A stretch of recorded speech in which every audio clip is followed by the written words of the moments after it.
नमस्ते दोस्तों, मैं सपना शर्मा आप सभी का हार्दिक स्वागत करती हूँ आपके अपने चैनल पर। तो आज के वीडियो में मैं आपके लिए लाई हूँ चतुर्मास स्नान की व्रत कथा। बहुत समय पहले की बात है, एक बुढ़िया माई थी। वह रोजाना पुष्कर में स्नान किया करती थी। बुढ़िया माई के एक बेटा और बहू थे। बुढ़िया माई ने जब चतुर्मास स्नान के लिए यात्रा को जाने की सोची तो अपनी बहू से रास्ते के लिए फलाहार बनाने को कहा। बहू ने अपनी सास के लिए बेमन से ही खाली डब्बा पकड़ा दिया। अब बेटा अपनी माँ को छोड़ने के लिए पुष्कर गया। वहाँ रहने के लिए माँ के लिए झोपड़ी की व्यवस्था की। माँ के रहने खाने की सारी व्यवस्था करती है। बुढ़िया माई के कहने पर बेटा माँ को छोड़ करके वापस घर आ गया।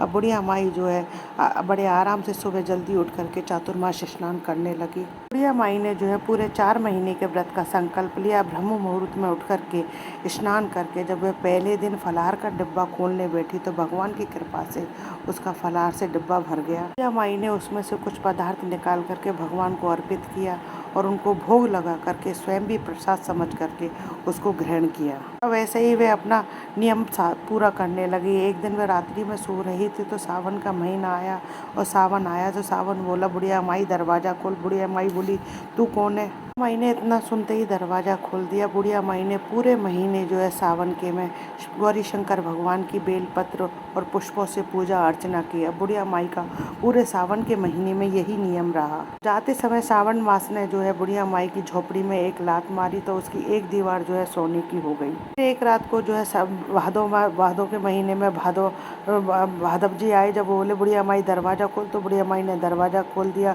और बुढ़िया माई ने भादों के महीने में सत्तू से कजली तीज की पूजा अर्चना करी। जाते समय भाद्रपद मास ने भी बुढ़िया माई की झोपड़ी में एक लात मारी तो उसकी बुढ़िया माई की दूसरी दीवार भी हीरे जवाहरात की हो गई। आश्विन मास आया, उसने भी दरवाजा खोलने के लिए कहा तो बुढ़िया माई ने दरवाजा खोला। आश्विन मास ने बुढ़िया माई ने पितरों के निमित्त दान तर्पण और ब्राह्मणों को भोजन कराया। भोजन करा करके श्राद्ध किया और फिर रात्रि में माँ दुर्गा की जोत जला करके माँ को प्रसन्न किया। विजय के रूप में आश्विन मास में दशहरा का त्योहार मनाया गया। मास ने भी बुढ़िया माई की तीसरी दीवार में लात मारी तो तीसरी दीवार भी बहुमूल्य रत्नों से बनकर तैयार हो गई। कार्तिक मास आया। कार्तिक मास में भी दरवाजा खोलने के लिए कहा। बुढ़िया माई ने बड़े ही अति प्रसन्न मन से दरवाजा खोला। मास स्नान में उसने दीपदान, तुलसी पूजा, बेल पत्र, आम, केला, वृक्ष आदि की पूजा अर्चना, पथवारी की कथा सुनी, दीपदान करके गोवर्धन पूजा, दशी दीपावली, गोवर्धन पूजा, भाई दूज, फिर गोपाष्टमी, आंवला नवमी और तुलसी विवाह किया।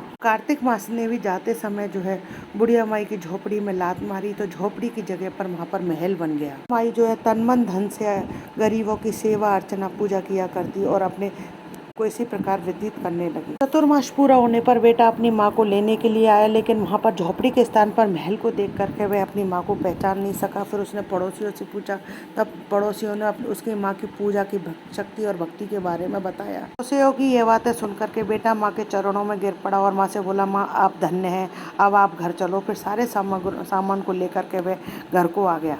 बेटा जब अपनी माँ को घर लेकर के गया तो बहू ने माँ के सास के ठाट देखे तो बहू के मन में भी लालच आ गया और उसने सोचा कि चतुर्मास में मैं भी मेरी माँ को पुष्कर भेजूंगी, उसे भी वहाँ से बहुत सारा धन मिलेगा। अगला चतुर्मास आया तो उसने अपने पति से अपनी माँ को भी पुष्कर छोड़ने के लिए कहा। अब उसका पति अपनी सास को पुष्कर छोड़ करके आ गया है, लेकिन उसकी माँ का मन चतुर्मास में भगवान की पूजा ध्यान भक्ति में किसी भी प्रकार का मन नहीं था। उस बहू की माँ 4 समय दिन में भोजन करती और दिन भर सोती रहती। इस प्रकार अब 4 मास आए और 4 मास आकर के चले गए। तो उन्होंने झोपड़ी को लात मारी, झोपड़ी गिर गई और उसकी माँ गधे की योनि में चली गई। ये औरत लक्ष्मी का रूप है और अतिथि का सत्कार, लक्ष्मी पूजा करना औरत का अधिकार है। जब चातुर्मास समाप्त हुआ तो बहू ने अपने पति से कहा, जाओ जाकर के मेरी माँ को लेकर के आओ। उसका पति पुष्कर पहुंचा। उसने वहां जाकर के देखा ना झोपड़ी है ना सास है। तो उसने आस पड़ोस में पूछा, तब आस पड़ोसियों ने बताया कि तेरी सास ना धर्म कर्म करती थी, उसकी ना पूजा पाठ में रुचि थी, वह तो दिन भर खाती और सोती रहती थी। वह गधी बन गई। अब जमाई अपनी गधी रूपी सास को बांध करके अपने घर ले आया। उसकी पत्नी बहुत बड़ी उम्मीद लगा करके बैठी थी कि उसकी माँ अपनी सास से भी ज्यादा धन लेकर के लौटेगी। उसका पति घर पहुंचा तो पत्नी ने पूछा मेरी माँ कहाँ है। तब उसका पति बोला तेरी लालच की वजह से आज तेरी माँ जो है गधी बन गई है। बहुत दुखी हुई, उसने बड़े बड़े ब्राह्मण और ऋषि मुनियों से पूछा। उन सभी ने उसे बताया कि तेरी सास के स्नान किए हुए पानी से अगर तेरी माँ को स्नान कराया जाए तभी तेरी माँ को जो है गधे की योनि से मुक्ति मिलेगी। उन्हें भी पंडितों के बताए अनुसार ऐसा ही किया। उसकी माँ जो है पुनः मनुष्य की योनि में आ गई। दामोदर भगवान जैसा बुढ़िया माई को दिया ऐसा सबको देना।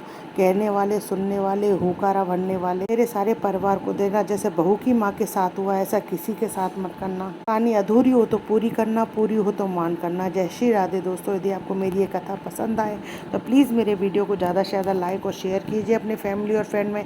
यदि आपने अभी तक मेरे चैनल को सब्सक्राइब नहीं किया है तो उसे सब्सक्राइब करना ना भूलें। पास ही में बेल आइकन को दबाएं जिससे आने वाले हर नए वीडियो का नोटिफिकेशन जो है आपको मिल जाए। हिंदू धर्म, रीति रिवाज, कथा कहानी जानने के लिए मेरे चैनल पर बने रहने के लिए बहुत बहुत धन्यवाद। जय श्री कृष्णा दोस्तों। राधे राधे।